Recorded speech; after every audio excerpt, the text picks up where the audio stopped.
বন্ধুরা, ভিডিওটি ভালো করে দেখুন। পৃথিবীতে অনেক সময় এমন কিছু ঘটে যেগুলো আমাদের বোঝার ঊর্ধ্বে, তখন আমরা সেগুলোকে বলি ফেক অথবা ডুপ্লিকেট বলে সেগুলো থেকে এড়িয়ে যাই।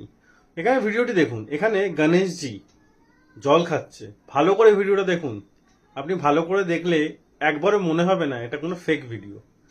তো এমন কিছু পৃথিবীতে ঘটমান বা ঘটতেই থাকে যেগুলোকে আমরা বুঝতে পারি না, তাই আমরা ফেক বলি।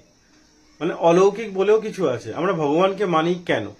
তার কারণ আমাদের ভগবানের উপর ভরসা আছে। হ্যাঁ, অন্ধ ভরসা আছে। তো অন্ধবিশ্বাস আছে বলেই ভগবানকে আমরা মানি। এখানে দেখুন, একটা গণেশজি পাথরের মূর্তি, কিন্তু কোনো মাটির মূর্তি নেই যে জল খাচ্ছে, কিন্তু পাথরের মূর্তিতেও এই গণেশজি জল খাচ্ছে। এখানে আপনার কি মতামত কমেন্টে অবশ্যই জানাবেন।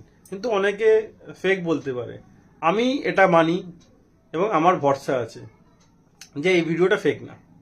এবার দেখুন, নন্দী মহারাজকেও কিন্তু জল খাওয়ানো হচ্ছে, নন্দী মহারাজও জল খাচ্ছে।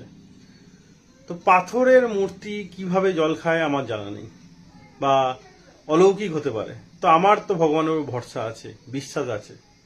আমি এগুলো ফেক বলে মানি না, কারণ আমি জানি পৃথিবীতে এমন কিছু সবসময় ঘটছে যেগুলো আমাদের বোঝার ঊর্ধ্বে, তাই আমরা সেগুলোকে ফেক বলে চালিয়ে দিই।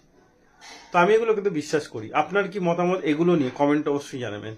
আর এই ভিডিওটা যদি আপনার মনে হয় এটা রিয়েল ভিডিও, অবশ্যই ভিডিওটা শেয়ার করবেন।